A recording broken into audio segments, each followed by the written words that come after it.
Hello everyone, welcome to an exciting language learning video.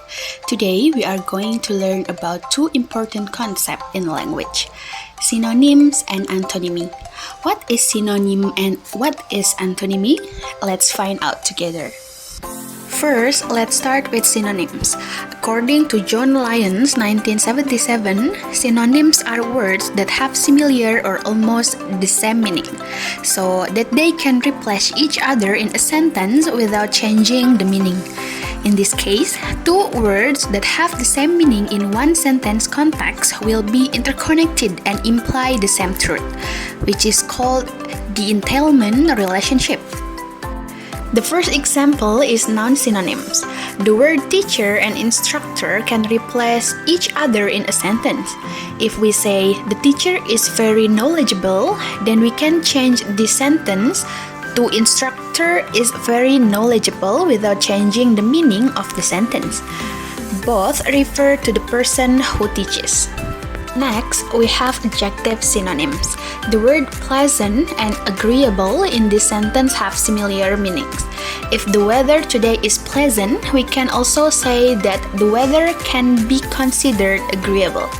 This means that these two words can be used interchangeably, but they have slightly different nuances. And the last one is verb synonyms. The words finished and completed are also synonyms. These two sentences have almost identical meanings.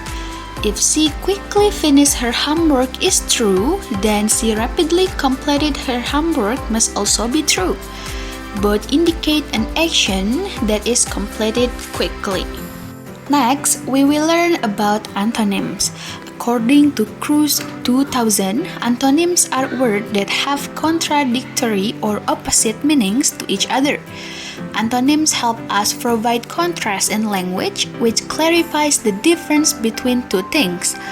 When we use antonyms in a sentence, if one sentence is true, then the other sentence must be false, which is called a contradiction.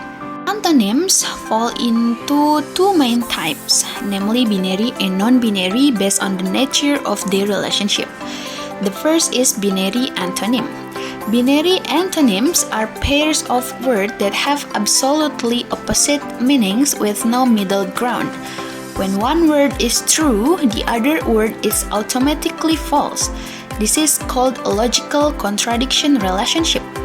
For examples, alive and dead. There is no middle state, one can only be alive or dead.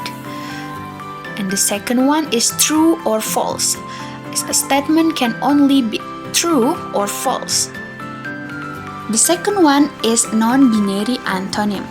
Non-binary antonym are pairs of words that show opposite states but have a scale or degree in between. This middle scale allows for variation between the two extremes. For example, hot or cold. Between hot and cold, there are many states such as warm, cool, or moderate. And for the second one is rich or poor. In between rich and poor, there are different levels of wealth, such as middle class.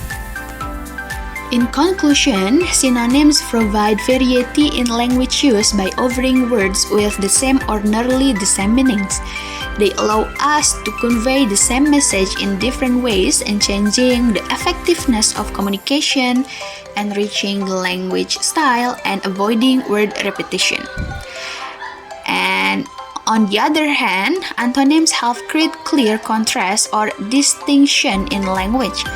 They enable us to express two opposite states, emotion or action, thereby emphasizing or clarifying meaning in communication. Now that you already understand about synonym and antonym, remember that these two concepts are very useful in communicating effectively and precisely.